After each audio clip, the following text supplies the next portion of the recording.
Hello, everyone. My name is Angela, My name's Kelly. and we are from O for Fiction's Sake. And this is our third episode, and we are going to discuss the two books we chose in our last episode, which is A Discovery of Witches by Deborah Harkness and The Unexpected Inheritance of Inspector Chopra by Vaseem Khan. Yes. So I picked the witch book, and Kelly picked the inspector book. Mm-hmm. And so we're just going to kind of dive into them, and then we will talk about writing. How exciting. Okay, so A Discovery of Witches, basic, like, what the book is about is it's about Diana Bishop. She is a witch who's basically turned her back on magic, and she is a professor, and she teaches alchemy, which is kind of interesting. And everything starts when she calls up this book from the bowels of the library doing research, Ashmole 572. I don't know what the number is. Sure. But it's a magic book, and she's kind of freaked out because she doesn't want anything to do with magic, so she sends it back. The only problem is that there's different creatures. They call them creatures in this book. So there's witches, there's vampires, and then what they call demons, which isn't necessarily like demonic. They're just very creative, eccentric people. So anyway, all these different creatures want this book, and she's been the only one who's been able to like bring it forth in like a century. So she teams up with this vampire called Matthew de Clermont, and they just go on this journey on trying to stay alive because everybody wants this book, and her learning about magic and the discovery of witches. This book tells about everybody thinks it talks about the origins of of creatures. So that's the basic. Yeah, and the big hubbub about it is that if it talks about the origins, then it talks about how each can be destroyed too, right? That's why it's such an issue. Yeah. So, of course, there's a lot of politics in this book, different factions, even within the creatures, as to what their goals are and why they want this book. And through it all, Diana is just trying to stay alive. And, of course, her and Matthew, they have a little romance, and it's forbidden because they're not supposed to mix. Yeah. So, I don't know. I read this book when it first came out in 2011, and I just really, really liked the concept. Wow. Yeah. And this was her debut novel, from what I understand. So, I like to take that into account because. Not that it really matters, but I feel like, as you write more. Oh yeah, you're always going to develop. Like I look back at stuff that I thought I was going to publish like years ago, right. And I'm like, thank God I didn't try and do anything with that because it is. I call it my starter book. Yeah, it's like hidden somewhere that nobody will ever read. Yeah. So we're gonna just go over like the 5 points of. How we rate it. So plot. So we have a 1 to 5 system, and then we give an overall score. So what was something you liked and something you didn't like about the book? Something I liked about the book was the world building that she did. I thought she did a really good job constructing all of that. As far as the rules and the political systems that she put into play for each of the characters, or not the characters, the creatures. Each of their actions. Yeah, I guess. One thing I did not like about the book was the language that the female character uses regarding their relationship, just because it's language that's used a lot with abuse victims. And so for me, that was kind of like giving validation to the emotions that, maybe kind of enable people to stay in those kinds of situations. So I thought that was problematic. That's interesting because I think it's like that when you read, because this is a trilogy. And so I think a lot of times when you read a trilogy, especially with character development, not always the books, you know, the character develops way beyond the first book, and the relationships do. But I didn't see it that way, but I can see it that way because. And no, I get that they're going to develop like as they go along and everything. But she is very timid. Well, from the end of the series, she has. It's not even about her being timid, like her personality. It's like, and we can go into this more on dialogue if you want. Or do you want me to just go for it here? Yeah, okay, so we'll just go through plot. So the plot, I gave it a 4.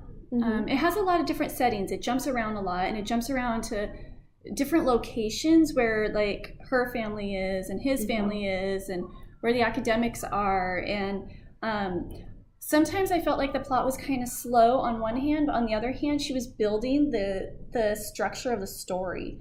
So I feel like her books are not so much linear. I mean, they are, but it's like she gives information here and then information here and then information here. And it's like they come together in pieces, it seemed to me. And so on one hand, I think some people could get that where they're like, come on, get to the point. And on the other hand, you're getting a lot of good information. So yeah. And so, see, I gave it a 2 because of that, because it jumps around so much. And it's not that I didn't like the places that she took us to, because I loved, you know, the whole Cambridge setup and everything. You know, obviously I loved that. I was a little cynical because I was like, when they went to Matthew's family, I was like, of course he has a chalet in southern France, of course, you know, with a tower. 7 towers. 7 towers, excuse me. But, you know, but I did like how she set that up and, you know, seeing that. And I absolutely love the Bishop house. I need to go to that house. That's in Massachusetts, awesome. Right? I thought it was Connecticut. Was it? It's all the same, I think. I don't know. I've never been to either of those places. I know. We're from the West Coast of the United States. So sorry. We're stopped. I know. But their house is really cool. It has a mind of its own. Yeah, I like that, you know, it's not just these ghosts operating in the house. Yeah, it's the house itself. Other bishops. It's the actual house. It kind of reminded me of that movie Monster House. Oh, yeah. Have you ever seen that? Yeah. You know, yeah, I really enjoyed that. But as far as the plot, the other parts of the plot, it was really hard for me to understand where we were going with the book, and even by the end of it, I didn't feel like there was enough resolution there for me to be satisfied. And I know it's a trilogy, and she's building up to the other books and everything, but like even like the George R.R. Martin books, where, you know, you read 900 plus pages with 50,000 characters, by the end of it, there's some resolution, but there's also a build up to the next book, you know. And I just didn't get that with that, so that's why I gave the plot a 2. Well, I gave the plot a 4 because I liked it. I know. I love you, and I appreciate and respect your picks. Okay, so character development. Yes. Okay, so on this one, like I said, so the one thing I did like about the character development is I like the dichotomy between Diana Bishop, her magic, and then her not using it, and so her like avoidance or denial of it. And there's reasons behind that, and honestly, you get some of the reasons as you go through the book, but you have to actually get through the trilogy to fully understand what happened with her powers, because they don't work like other witches, and then she's rusty, so they just kind of That's like painful. I know. So like sometimes they work, sometimes they don't. She can't really control them. What I liked about the character development of Matthew was it was almost like he was a mystery. Like she would only give snippets of information about him here and there, I felt, as you go along. So as you go through the book, you don't really know him, or you think you know him, and then as you read through the trilogy, more stuff comes to light where it makes where so you're thinking and it's hard for me to separate it because I've read the whole thing, so I have to like cut it down into thirds.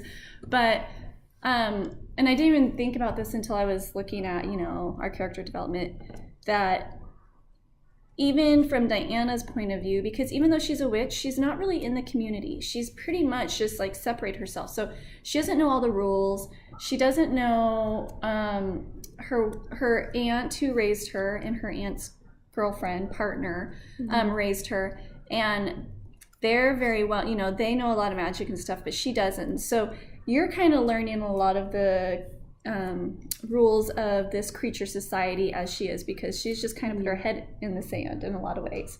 Yeah. And so I think with Matthew, you're learning little snippets about who he is and why he behaves the way he does and stuff as she does. So that's kind of cool. Because I think as a writer, it's really hard to, like, in your head, you know the characters sometimes, and so it's you should. Yeah. I kind of discover mine as I go, but in your head you have a picture, but when it translates on paper, I think sometimes it's different. It's different, or people have a different perspective. Well, and I think, like, we know as writers, like, characters have a mind of their own, you know, so you could be writing and then you're like, oh no, they don't do that, they do this, and it's like, oh, they do this. Like, why did she do that? Yeah. So,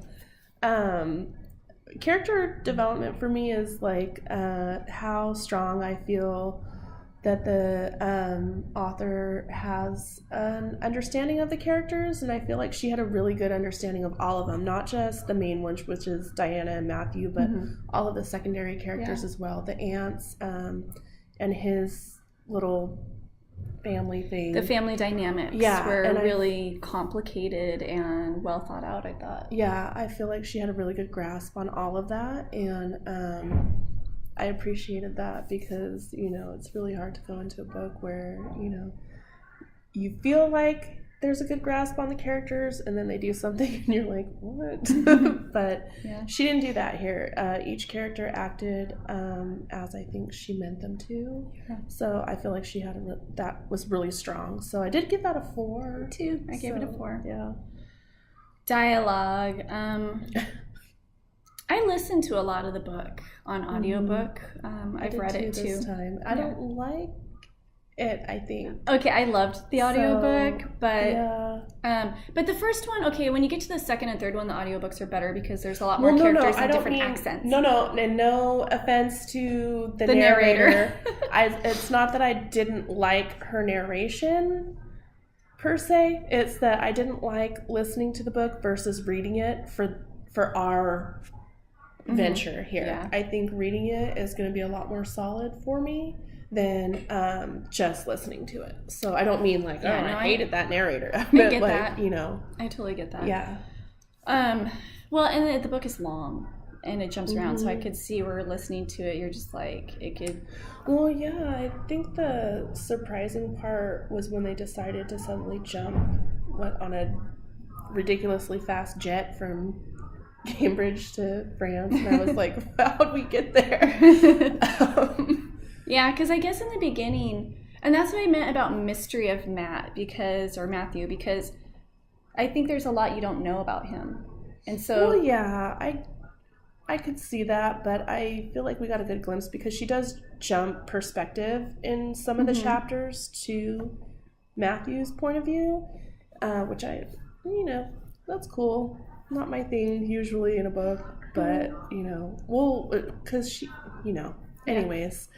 So what'd you give the dialogue? I gave the dialogue a 1. So, and we're going to get into why.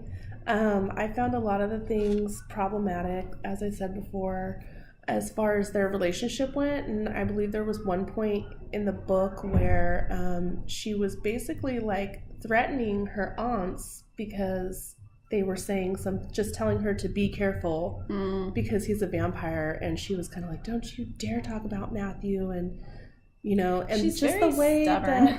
And I appreciate stubbornness. Yeah. I mean, Leo,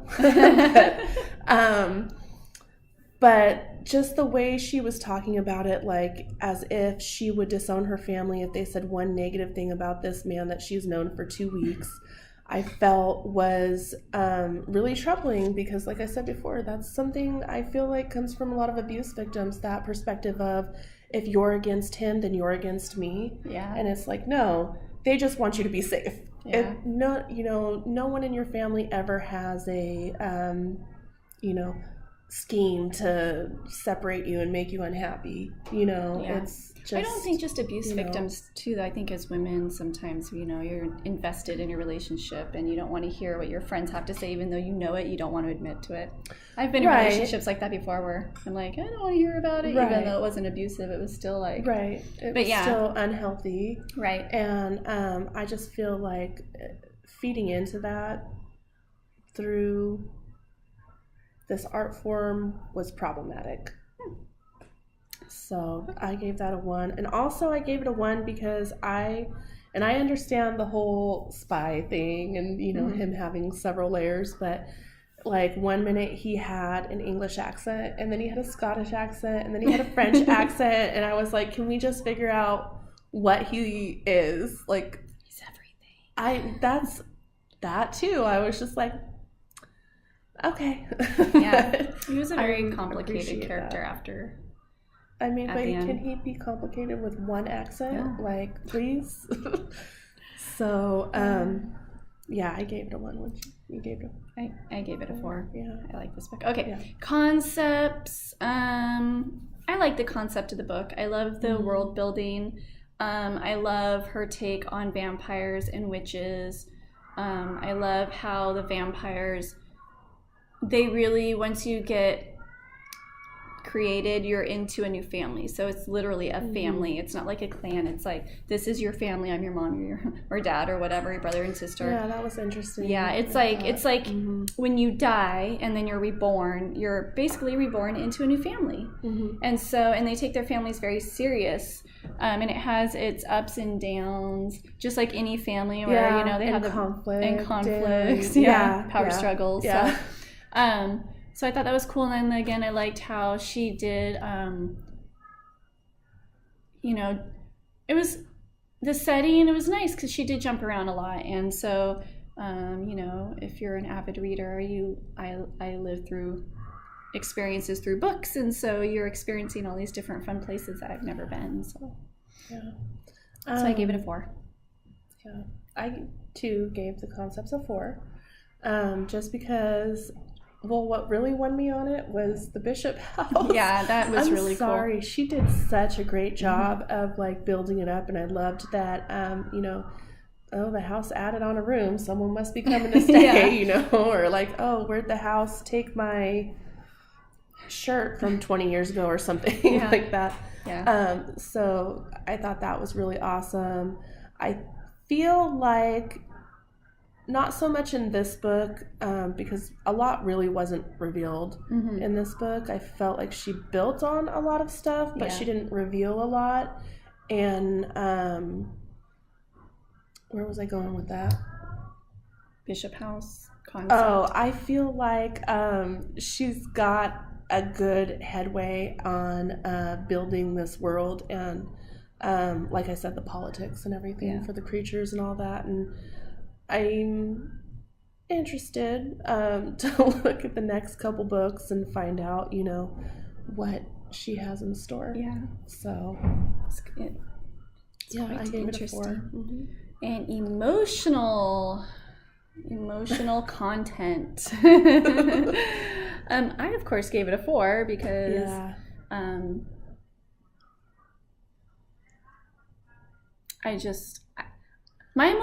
when I look at emotional content, I'm like, how did it make me feel? As to oppose, how were the characters evoking feeling? And I just loved everything about it, so I felt great. So I gave it a 4.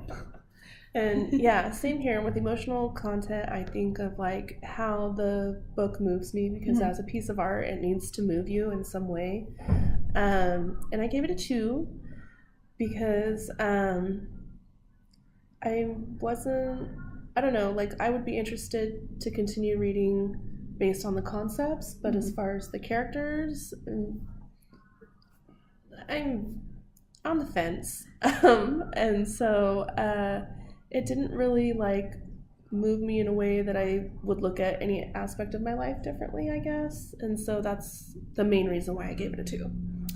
Okay. So overall rating. So yeah, our Goodreads rating for that would be a 3.2 stars. 3.2 stars. So if anybody cares, that's where that's where that stands. Yeah, and actually they just came out with the mini series or the series of this. So it started on Sky One in Britain, which us in the U.S. can't get it, but then it's now with I think.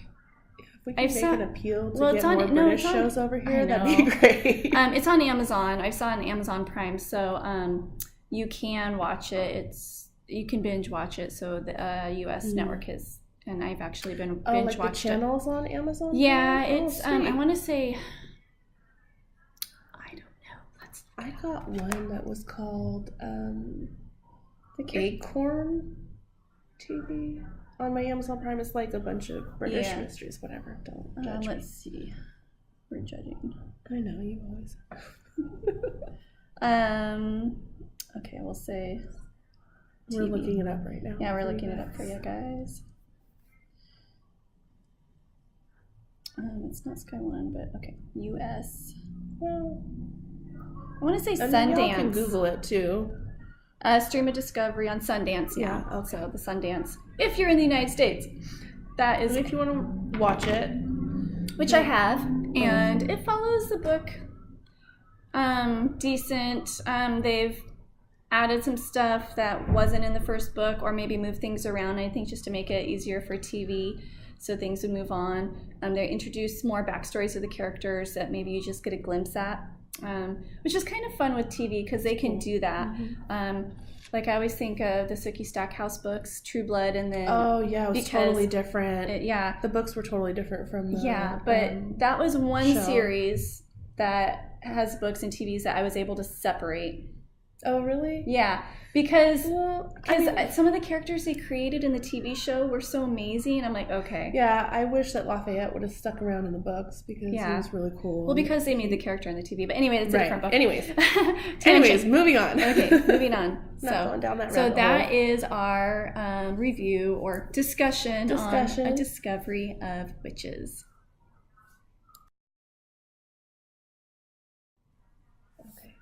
So, our next book that we're going to be discussing was my pick. It's The Unexpected Inheritance of Inspector Chopra by Vaseem Khan.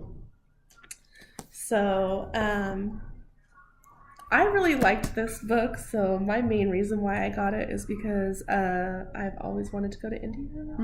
And so, this is based in Mumbai. So basically what happens is on Chopra's last day of early retirement, he gets a case of a young boy who died, under mysterious circumstances. And he also inherits a baby elephant from his eccentric uncle who he hasn't seen in years. And so it's like he's, right away, he's gripped in conflict. He doesn't know why his uncle sent him this elephant. Which he lives in an apartment building, so so it's not like he has a yard for it to roam in, and he's losing his job, which has been his whole identity, and then he has this case that nobody wants to work on except him. Right. So that's pretty much it. So he takes the baby elephant. He's slowly learning how to care for it as he's trying to solve this case. Which he's not supposed to because he's no longer an inspector, but I love the way he goes about it. Mm-hmm. And I think that goes into the character development, but we'll get there. Yeah. So as far as that's all I have for a synopsis. Do you have anything you want to add to that? No, it's a pretty clear-cut mystery. One of the things I did like about the book is it had kind of like it's kind of weird. As an inspector, he's kind of jaded, but there's kind of all this like childlike innocence too with the whole. I felt like of the theme of the book, like. Well, and I think that goes in with and I think before I called it a cozy, and I think maybe I'm getting it a little mixed up, but it's like a softer mystery. It's not like a blood and guts mystery. Yeah. So there's some fun characters in it, and I love his wife, Poppy, and Poppy's awesome. Yeah, she's funny. Very passionate and strong character. Yeah, if you want to talk stubborn women. Yeah, and it's interesting because it is set in India, and and I could tell a difference with the book, like just different cultural norms that that for me I'd be like, oh, that's weird, but for them I'm sure it's like totally normal. And how they do stuff. What did you think was the most weird? Do you have any specific example? Well, for me it's just like the male-female dynamics in the relationship, and the family, like how they live with her mother-in-law. His mother-in-law. She's a salty old bat too. I love her. So for me, I didn't get as emotionally connected to the characters, I felt like. Oh wait, we're jumping ahead of ourselves. Well, I'm just saying what I liked and didn't like. It's not that I didn't like it, it's just it didn't grip me as much. I mean, I enjoyed it, but I wasn't like... Yeah. So for plot, like I said, I've always wanted to go to India, and I thought that the author did a really good job of like describing it, because we're not just in this apartment, which I feel like we get a good idea of. We're going all over Mumbai and the different areas of it, you know, like the newly built like business area and the older slums that have been there forever, and even like outdoor markets and stuff. I just thought it was really great, and I was just like, one day. So I feel like also the mystery was really, like you said, it was cut and dry, but it was also interesting because it connects us to Chopra's past, and so we see a little bit of the history of the area as well, and I thought that was really clever to kind of find a way to include that. So I really appreciated that. So for the plot, I gave it a 3.5. And I gave it a 4 because I do think it was really good at setting the mystery and having, like giving you tidbits here and there, and you're still like trying to figure out what the heck is going on, and adding the elephant into it was just kind of like a fun, interesting. Ganesh. Yeah, seems so cute. He was a little cute. Yeah. I don't know, because was this his first series in the book? Like, is there more? There's more, right? There's more now. Yeah, this was the very first in the series. So I think as the book's there's like 3 more. I think the newest one just came out. So you'll probably get more of the elephant. I think the elephant was more. They kind of, you didn't get into depth about how special this elephant is, I think. Not yet. Towards the end you do. But I love that too, how he added in, like, he focused a lot on the elephant, because it's like, he gets into how elephants like have emotions. Yeah, he had to research how to take care of his elephant. Yeah, and I feel like you really saw that he had a lot of research there as far as like how they behave. If you can hear that noise, we're in a public library, so and ours is a fun one, so people get to do whatever they want here. Fort Vancouver Regional Library, little plug for them. Yes, it's amazing. We love them. They're awesome. Great place to take your kids. Great place to record. He really dives into like how the elephant's feeling, it's like you could tell he did his research, and it was awesome.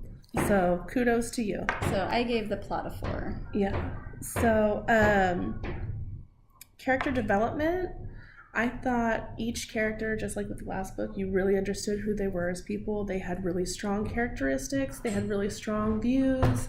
I feel like they didn't deviate from who we were introduced to, which I think is really good.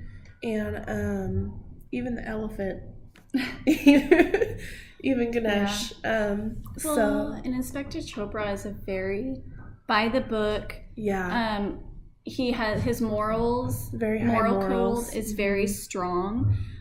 So it just bugs him that he's leaving, and and the department isn't as on top of it. Like, he feels that this kid needs more justice than what they're willing to give. Victim, and so he's very tenacious, I feel like, in his resolve.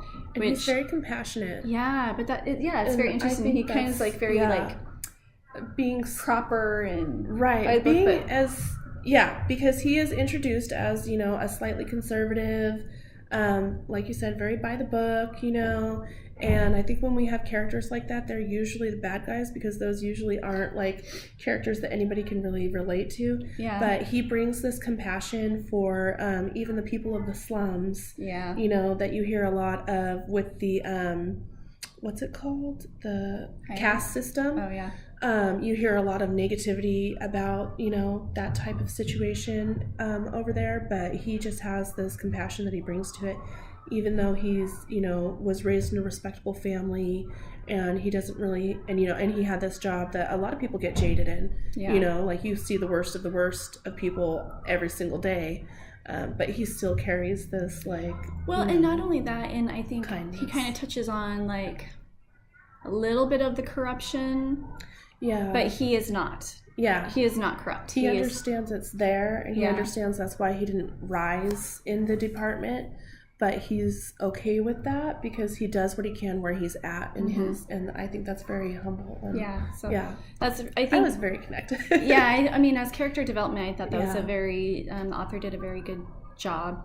Yeah, showing that, and it's sometimes you're like, come on, just break the rules, which he does because in a sense he is investigating when he's not supposed to. Yeah. But he does it in a very what's the word I'm looking for? Moral, respectable, moral way. Yeah, so he doesn't let go of his own. Who he is as a person. There's a word for it, and I can't think of it. Code of conduct. Yeah. I don't know. Yeah. So I gave a character a 4. I also want to talk about Poppy. Oh, I love Poppy. So, Poppy's character, that's Chopra's wife, and I just fell in love with her. Yeah. She wages war against their what's it called? The landlady? Yeah, the apartment complex. Yeah. And it's just kind of even if it's something that she at her core doesn't agree with, she is nope. You said I can't have this elephant in my apartment, and guess what? He's family. He's sick. He's staying. Yeah. Even though she's like, God, what is this thing doing in my apartment? Right. So I respect that. Yeah, and she's whereas Chopra's very strict and by the book and reserved. He's very reserved. And she is not. Yeah, and she's. But they love each other, and it's so cute. And they make it work. Yeah. Even though, and what I really loved about their relationship is they talk a lot about. How any other man in the situation, because they haven't had children of their own. Yeah, she hasn't conceived. Yeah, and they talk a lot, both characters, from their perspective, the narrator goes into how, any other person would have taken another wife that could give them children, and, they didn't, but they still have this love for each other, and... Yeah, which shows to his character. Yeah, so. And hers as well, that she didn't, just run off and hide in a backwoods village anywhere. She stuck around and was like, I got a good thing and I'm keeping it. Yeah. So I thought that was really great. So Dialogue. Oh wait, did we give characters? I gave it a 4. I gave it a 4. Yeah. Okay. So the dialogue, I liked the dialogue. There was a lot of banter, and I think each sentence that was spoken really gave a lot more to the characters. It wasn't just needless dialogue was thrown in there. Yeah, and also it helped to set the scene a lot too, having that. So I don't know why I gave it a 3. I listened to the audiobook on this one, so I gave it. I love that narrator. Yeah, it was a good, very good audiobook. And it's good because there's a lot of words in here that I can't pronounce. Right. And so it was nice to hear it from someone else's perspective. But I did read the actual physical book too. Yeah. So yeah. I think I read some of it and then I listened to most of it. So yeah. I might give the dialogue a 3. So why? Tell me why. No. I don't know why. I just gave it a 3, but I we both don't know why we gave it 3s, so he probably deserves more stars for that one. But okay, so concepts. I love the idea of solving a mystery, but I also love the idea of solving a mystery with a baby elephant in tow. Yes. And every part of it, even, you know, Poppy's little plans that she comes up with throughout the books, you know, just all of it I loved. So I gave concepts a 5. Yeah, I gave concepts a 3. I don't know. It took me a while to get through this book. It's really good and it's really fun. But it's, you know, I tend to stay in my own little niche of what I like to read. And which is why we're here. Yes, I know. That's why we're giving each other books. Yeah. We love each other. We do. And so, but it was fun. So I'm going to give it a 3. And then emotional content. Yeah, I gave the emotional content a 4 because I did too. Yeah, Chopra's both Chopra and Poppy both. They're so strong in their convictions and conviction. That was the word. Oh, I was is that looking, what yeah, that was the word I was trying to think of. You're welcome. Yeah. I just it really moves you to like just be stronger in your own, you know, going forward, and you know, so yeah. I know that when I receive a baby elephant, I'm gonna be really strong and taking care of it and training it to catch killers. Have fun cleaning up that poop. Hey, I got kids; they'll do it. Oh gosh. We had to go there. Yeah. Okay, so I gave it a 4. What'd you give it for emotional content? I gave it a 4. Yeah, Sweet. because of that. Yeah. So altogether, our Goodreads rating for The Unexpected Inheritance of Inspector Chopra is 3.75. yes. So we had fun with this book. Yeah, we did. It was awesome. Yeah. All right. Thank you.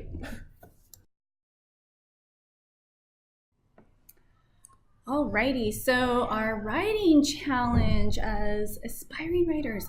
So last episode was in November. And it was a NaNoWriMo National Novel Writing Month. Yes. It is basically a writer's marathon where you try to write 50,000 words in 30 days. I got to 18,000. You know, I'm going to take it. Okay, the most I've ever done on that challenge is 30.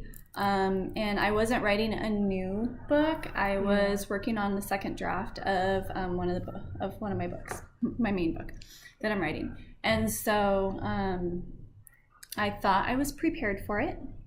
Yeah. I actually did sit down and do some preparation. And by day 5, I had got through everything I prepared. And I was like, oh. So I didn't prepare as much as I wanted to, but that's okay. I think any forward movement, I mean, that's 18,000 words more than what I would not have had. Right. So, and I think the second draft is more excruciating because you basically dump everything on the first draft, and it's really depressing and hard, and you have to let it go. So, but I'm really excited about where it's going on my second draft. Yeah. So my characters are becoming more complex. So, I did not plan, and I am a planner, but I thought, hey, I'm going to be a pantser and see how this goes. And I wrote maybe 500 words. So, I don't know what the issue is. I don't know what the struggle inside of me is, but I just, I didn't do it. Just couldn't get into it. I didn't do it, and I'm kicking myself in the butt for it. But I felt like November was a very busy month for me. November was ridiculous. Yeah, I don't know. But excuses aside. Yeah. Yeah, I didn't do it. My hope is that, you know, as I'm going and plotting out this next project that I have, I'll be more, you know, into it. And I think there's a lot of pressure. Yeah. As a writer, some people love it and they like get their first, you know, I was on Twitter a lot. I've seen a lot of you guys on our Twitter account, and mostly Twitter, and going through the challenge, and there's people